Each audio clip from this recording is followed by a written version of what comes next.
As soon as the lecturer leaves the classroom, Michiru slumps forward onto her desk. We've only gotten through 2 periods. Are you out of stamina already? そんなの分かってるけど、座学の授業が続くとどうしてもこうなるのよ。それからさっち、シャーペンの芯がなくなっちゃったんだけど、返し。はい、どうぞ。ありがとう。そうそう。料理の時いつもここだけ使い道がなくて困るのよね。Okay. ってこれ、キャベツの芯じゃないの。何これって日頃からシャーペンの芯とか消しゴムをサチから借りてる私へのいじめ。もしかして私実はサチに嫌われてる。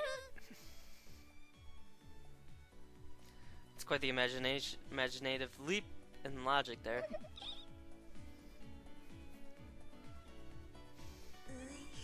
ほらサチ、早く誤解を解いてあげないとチルチルが溶けてなくなっちゃうの。 He's so cute. I can't help myself. I want to just... Ah! あ、すみません。ミチル様が欲しかったのはこちらですよね。New lead for her mechanical pencil. もう頼むわよサチ。さすがの私もちょっとびっくりしちゃったじゃない。I want her as... I want Mich...ノミの心臓だものね。I can't remember her name now. Machina. It's Machina, right? Yeah. I want her as a little sister because she's adorable in every sense of the way. 失礼ね。いくらなんでもそこまで小さくないわよ。ハエと同じぐらいの肝玉は持ってるわよ。If you do think about it, flies do have a good amount of courage because they will fly. You know, you'll be swatting at them for quite a bit, but they'll still keep coming. どうせ見栄を張るならもっとマシな生き物にしなさいよ。なんなら試してみる？いえ、本当に結構です。ごめんなさい。Way to prove her right. ねえねえサチ、お箸には負け組葉っぱちょうだい。Loser leaves. ルーズリーフのことだよね。はい、どうぞ、マキちゃん。 Oh, loose leaf.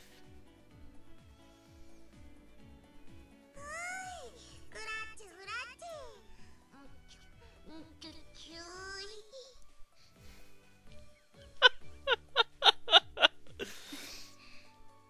ほらほらマキナ、教室で発情するの禁止。邪魔が入ったようなのよさ。じゃあ続きはベッドの上で。I'm willing to bet she saw some spy movie yesterday.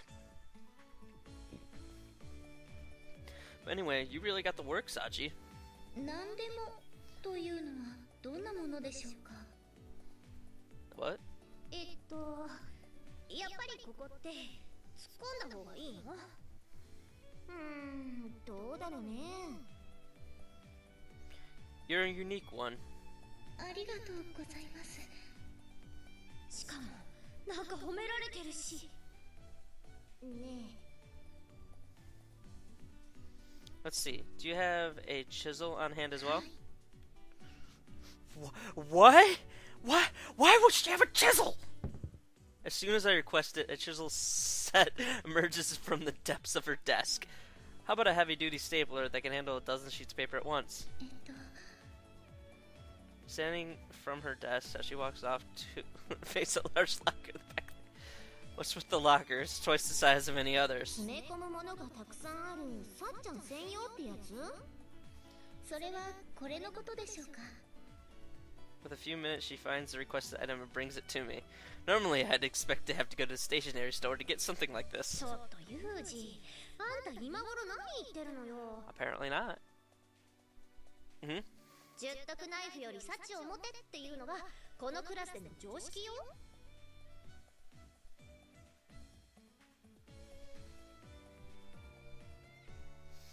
Are you saying her karate chop cuts sharper than a folding blade? そうじゃなくて、さっちゃんはそれだけ何でも用意できるってこと。I see. Well, considering her apparent skill and devotion, I suppose she's well prepared to deal with most requests. まあその格言が生まれたのにも理由があるわけだけど Oh no, does it? あれはあまりの暑さで教室のクーラーも故障したうだるような夏の日だったわ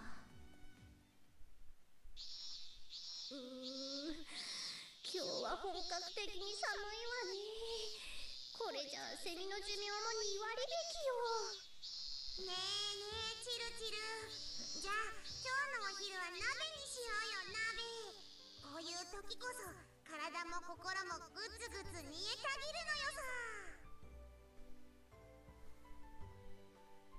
おおマキナもたまにはいいこと言うじゃない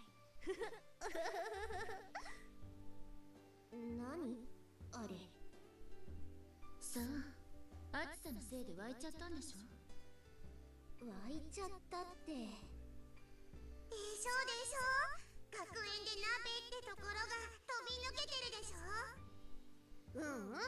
見直した見直したというわけでサチ鍋セットの用意は任せたわよはいわかりましたってさすがに鍋は無理よねってAnd she found it. さっちゃんどこ行ったんだろう鍋をやるために必要なものを集めに行ったんでしょまさかだって私もマキナも冗談で言ってただけなのよいきなりやるって言っても人で結構ないし私の耳にはわかりましたってうなずいたように聞こえたけどそう言われてみればうなずいてたかも最初は全員が半信半疑だったでも授業に顔を出さず4時間目の授業終了と同時に戻ってきたサチはお待たせしました Oh my god. 可愛く鼻水を垂らしながら土鍋セットと食材を抱えていたのよでもあの時食べたお鍋はすっごく美味しかったのよそうマキナがお菓子入れたりするから最後はゲテモノ鍋になってた気がするけどってこら私が熱を入れて語ってるんだからスルーしないでよ Incidentally, if I said I wanted nabe right now, would you be able to pair things like that you did before? できますけど The small nod, Sashi moves her gaze to the locker behind us. I see. It seems like you really might be more versatile than the Swiss Army knife. バカかあんたも部活のこと言うのをやめなさいよサチには冗談が通じないんだから Yeah, alright, Sachi. Let's change things up this time. Get together the ingredients for flowing salmon noodles. はいわかりました An instant response, even here. やだ人が注意してあげてるそばから何やってるのよほらもうサチが出て行っちゃったじゃない食材だから今度のスーパーかしらもしくは寮のキッチンね Not a problem. I really do want to try this. じゃあなんででも美味しそうね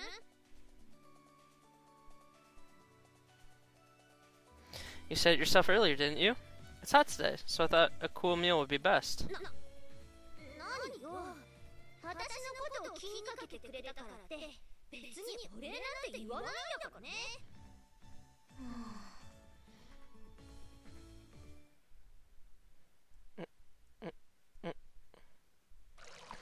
Okay, this looks about right.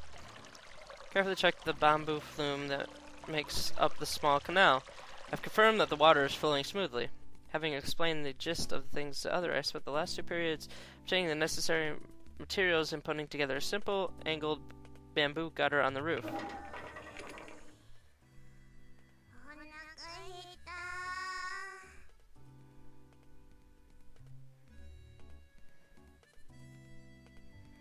A few minutes after lunch break, begins, my classmates, excluding Sachi, emerge. 何これ？流しそうめんの流しでしょ？そうじゃなくて、なんでそんなものが学園の屋上にあるのかってことよ。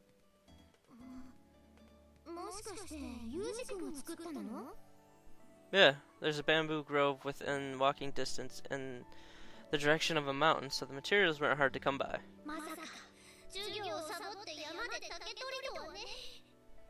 This would be the first time I've skipped class, come to think of it. まさかあんた今まで一度も授業をサボったことなかったの？ Yeah, I suppose you could say that. 今時珍しいじゃない。 Also, I used Moso bamboo for this thing, but when you're looking to make more intricate goods like a hamper or a strainer, the more flexible mandake bamboo is better suited for the job. If you can tell the difference between the two, it'll come in handy when you're trying to live off the mountains. Keep it in mind. いや、普通女子学生が山ごもりとかする必要ないし。 What's that supposed to mean? そうね。お待たせしました。 Sachi joins us, carrying a large tote bag on her shoulder. サチ、ナイスタイミングだね。 Looks like you're able to find what we needed. はい、一通りの食材は用意できました。 Then let's start preparing for the meal. ここが待っているようだから、私はここにするわ。とか言って、本当は楽しみにしてるから一番上流なんでしょ？はあ、流しましょうか。それはやめておこう。ほら、カッターの葉食べたら喉切れちゃうかもしれないし。か、マキボウ。私らは上流の二人が逃した目を根こそぎゲットするね。了解ですぜ、姉子。 After I distribute a pair of chopsticks and a bowl of soup for the noodles to everyone, they take up their desired positions around the bamboo gutter. It seems like flowing salmon is a rare experience for everyone, not just me. それでは、サチ先生、ガイドお願いします。はい。 Yo, Sachi releases a few strands of salmon noodles into the waterway. それ、キャー。うまい。ほらほら、そんな顔しないで。まあ、ユミコも次頑張りなさいよ。次は絶対。ねえ、あまね。もしかしてここすっごく不利な位置なんじゃない？大丈夫よ。たくさん流し始めたら必ずこぼれが出てくるんだから。Oops. というわけでサチ、次お願いね。では。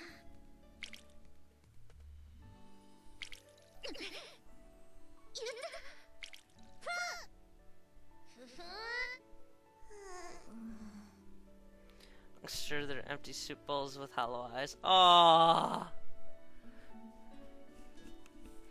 Alright, then we'll just do this.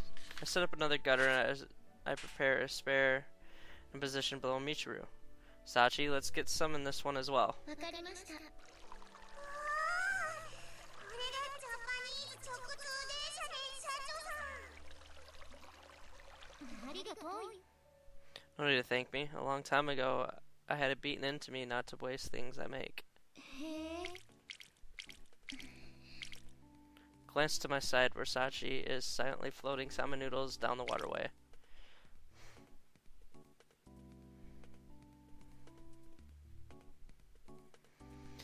At this rate, you're not going to get any Sachi.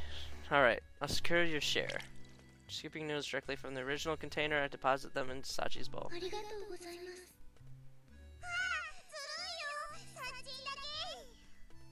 そういう手段があるなら、私もユージ君から直接食べさせてもらおうかしら。A pair of observant hunters are on me in a second. Hold it. If everyone starts taking noodles directly, it's not flowing salmon. ここが私の部屋だったら、ユージ君だけに2回流しそうめんやってあ Oh げ my てもよかったんだけど。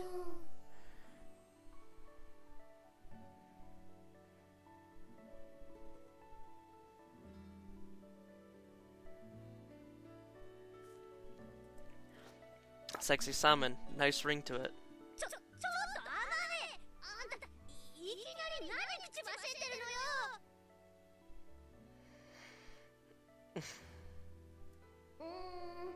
女の武器を使った買収ってやつそれなら私もやるのよさラミーってああもう何なのよこの子たちは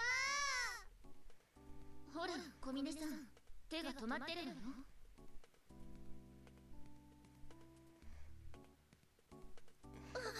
すみません突然授業を休みたいというから何をするのかと思えば屋上で流しそうめんとはね施設8年の転校生だけあって考えることが違うわね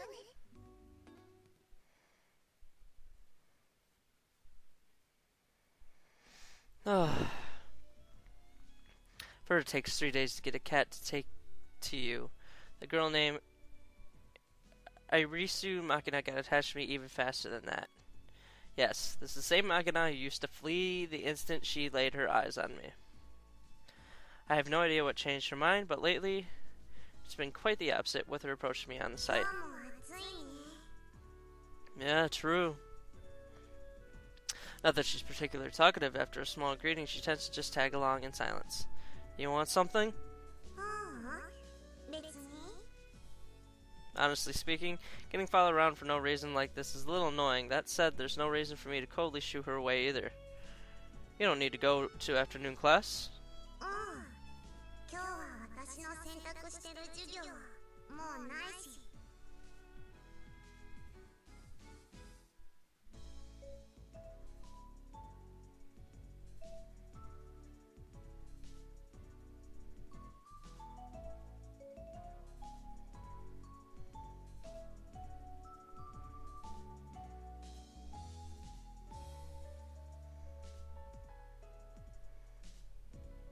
I see. In other words, she's probably just bored. The schedule at this school is divided between the core curriculums in the morning and optional. Okay, shit, I pressed too soon.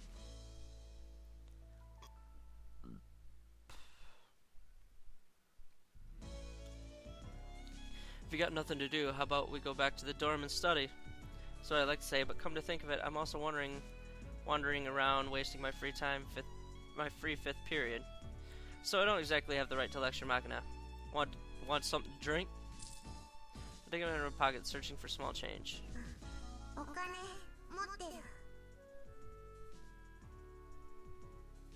Holding out her right palm toward me to declare, it's fine, Makina takes out something that looks like a green stuffed animal from her pocket. A vaguely frog-shaped thing seems to be a purse, as its red mouth opens wide with a snap of metal bearings. After taking out a few coins, Makina buys a juice box from one of the vending machines lined up in the passage, then returns to my side. Pulling the attached straw free with stubby, clumsy-looking fingers, Makina pierces into the juice box and starts to slurp up its contents. Similarly, I drink quietly from my paper cup full of oolong tea.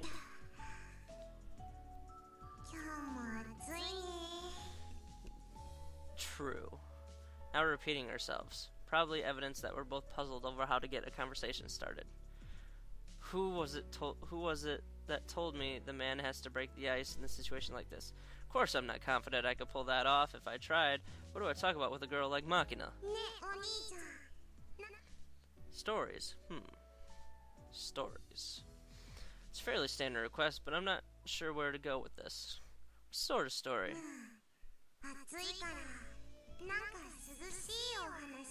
A nice and cool story. Cool story. That's a bit tricky. When you're looking for a chilling tale, I think ghost stories are the standard choice. Fortunately, I'm not lacking in the department, a legacy of time that I spent at my old school. Haha. Alright then, this is something I heard from an upperclassman at my previous school.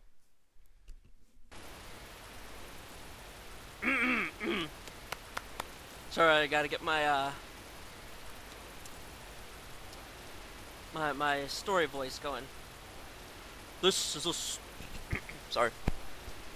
This is a story of an American soldier who found himself on a southern island in the night flooded by lukewarm rain. The soldier was making his way south through the darkened jungle amid the pelting downpour, following a native trail with 8 companions. Their objective was an enemy anti-aircraft position. The rain had been falling for 2 days straight, leaving the ground swampy as a padded field. With the moon hidden by thick storm clouds, the soldiers couldn't even see the back of the comrade walking 2 or 3 meters ahead. The squad's nerves were already worn by the suggestive darkness of the night's jungle, but the relentless rain piercing through the tree canopy was slowly sapping their endurance as well. And on top of that, the rough map they received from the scouts was vague to the point of uselessness. Good for little, but further fueling their anxiety. As the squad trudged on the virtual crawl through knee-deep mud, it was inevitable that their formation grew increasingly loose. So the American soldier, a sniper, bringing up the rear of the column, was desperately struggling to avoid getting separated from the rest of his unit. Eventually, he heard a distinctive clacking from the distance in front of him, rising above the sound of rain. He recognized the sound as the castanets of the platoon leader carried as means to communicate at night or in poor visible conditions where hand signals were impractical. The number of times he clacked the indication an order to halt on the spot. The man dropped to one knee in muddy water, grasped his rifle to his breast, and removed the lens cap from his scope, shielding it from the rain. An enemy ambush? Laying flat on the spot, the man pressed his strong eye against the gun's sight, the back of the soldier in the front, and came into view. No shots had been fired yet. Earlier reconnaissance had indicated that there were barely any enemy troops or armed guerrillas in this area. If there were enemies here, the odds were that they would be scouts, most likely a fairly small group. As the man rested his chin in the muddy water to watch the jungle ahead, he heard the first sounds of gunfire. The enemy wasn't even 30 meters away from his squad. They practically bumped into each other. 6 lines of fire from enemy position, just as he had thought. It seemed to be a small scouting group.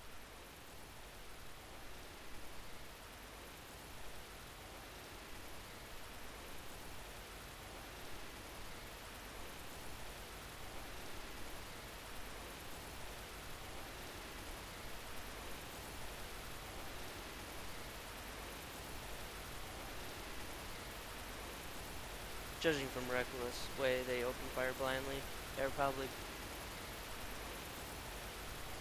poorly trained guerrillas who panicked after the encountering their first enemy under these unusual conditions. Moving his gaze from the scope, the man grasped his weapon, pulled back the bolt handle, pushing a 7.62 millimeter bullet into the exposed chamber. He quickly returned his dominant eye to the uncup of his sight. The muzzle flashed visibly through the scope, burned white after images unto his pupil, fully dilated after his long walk into the darkness. He couldn't see the enemy.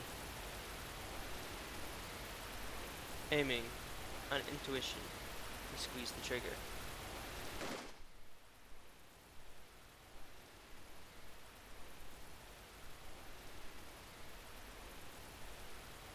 Momentary explosion of light from his gun as he heard an enemy grunt from the bush, some 30 meters away. A hit.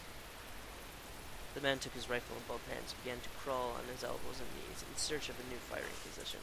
After moving about 10 meters to his left, he discovered a convenient foxhole that would serve as his purpose nightly. When he swung his body down to the hole, he found it was half full of stagnant water, just as he expected, but the fact barely registered in his mind. More importantly, from a position like this, he could snipe while hidden at it for a time. Sunk to the waist in the muddy water, he mechanically pulled back his rifle bolt, and squeezed the trigger again and again and again.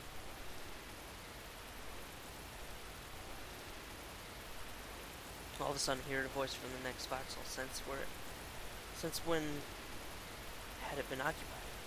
Hey, give me a grenade. In response, the man took an M67 grenade from the belt, slung it around his waist, and held it out. The safety pin still fixed in place. A white hand reached for the nearby trenches and received it. Thank you. The man was certain he heard those words. But no matter how long the man waited, his comrade didn't throw the grenade. Maybe the safety pin was bent somehow. He couldn't get it loose. Hey, you okay? As the man was speaking those words, he started to move his head to look above him. The grenade exploded in front of the foxhole.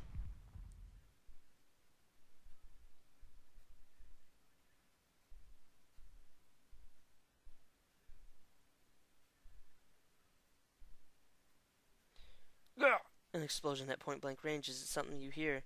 The overpowering waves of sounds aren't recognized by your ears as noise. A mass of burning air struck the man like a wall, knocking his helmet off his head and thrusting his body backwards into the muddy pool. His mouth, thrown open by the explosion, was instantly filled with filthy water. As the man desperately tried to spit it out, he realized his tongue had been knocked back into his throat. He couldn't breathe.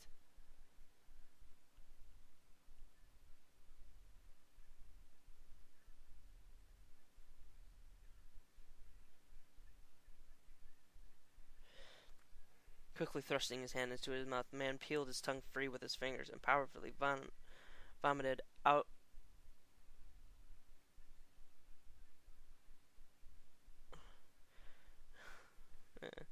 of the water, together with the breath that had gathered in his lungs.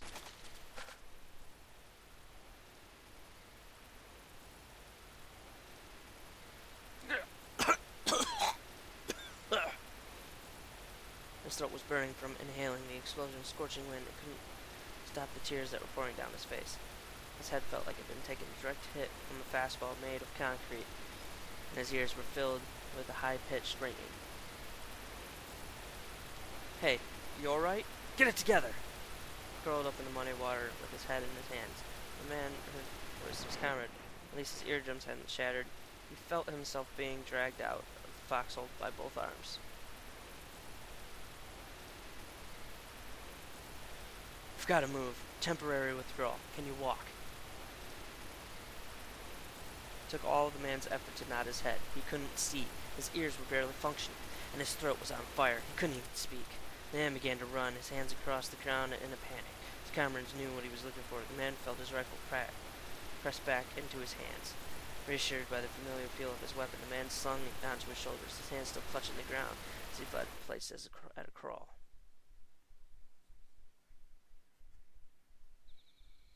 Had 30 minutes passed, the man came to himself. The rain had, ironically enough, finally stopped. His vision had largely recovered. When he looked around, he saw his companions, all just filthy with mud.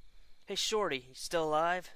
The sniper was still scurrying along the ground when that voice called to him. It belonged to a black man who joined the army at the same time. They had been in the same squad as the training days as well. The black man was his closest friend in the platoon. His greeting was casual as always. Give me a break. The man reshouldered his beloved rifle and told his friend about the hand grenade incident. The voice from the next foxhole, the grenade he handed over in response. Moments later, the explosion. Details about his brush with death. Through another stupidity, Black man listened in silence. When the story was over, a brief pause, he finally spoke. Huh? The hell you talking about, Shorty? Black man said his story was impossible. Come to think of it, of course it was. The man was the unit's birdman, the rear guard, and the end of the line. Usually the birdman marched 10 meters behind the squad. There was no way an ally would have been encamped only 2 meters from his position. Even considering his movement to change his firing position, he couldn't have met anyone until the unit broke into retreat. I mean, let's say you're right, and some jackass dropped a grenade in his own foxhole. Okay, who was that? The man looked around his surroundings. All 8 of his squad were accounted for. Few were lightly wounded, but clearly none of them had been receiving the end of a grenade blast. So, who the hell did you give that grenade to? In response to his friend's word, a shiver ran down the man's spine. After rejoining the main force and completing his report, the man told his story to a grizzled veteran. The sergeant major had an explanation of sorts for him. The place right there is around the old battle where many Americans died. Among them, many were wounded. who'd been cruelly, slowly butchered by guerrillas with spears and bayonets. Ugh. And some who reached two grenades on their waists and pulled the pins rather than be tortured by death. So in the end, who had taken the mad grenade? Perhaps a lingering spirit still clinging to the battlefield, even in death. Or so the story went. What do you think? Get a bit of a chill?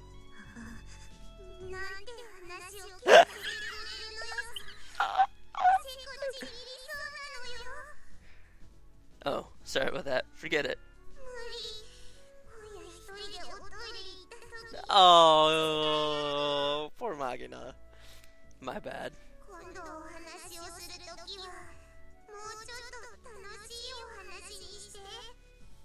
Huh, yeah, got it. Magna throws her empty juice into the trash can and starts to pat her away. Azuzur leaves quickly as she arrives, but this time, after walking about 3 meters, Magna stops at the spot and turns back to me. What?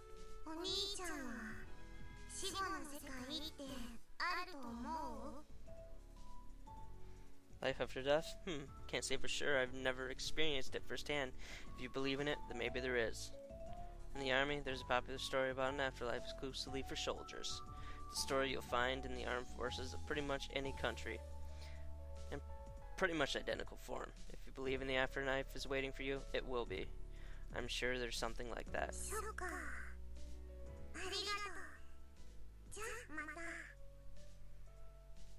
With those words, she runs off, this time without looking back.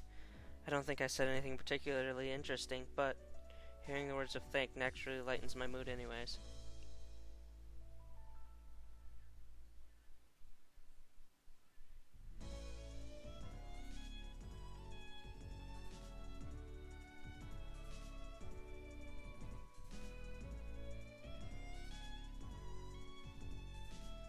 Drinking up the remaining oolong tea with a gulp, I threw the empty cup in the trash bin and walked towards our classroom for the 6th period class.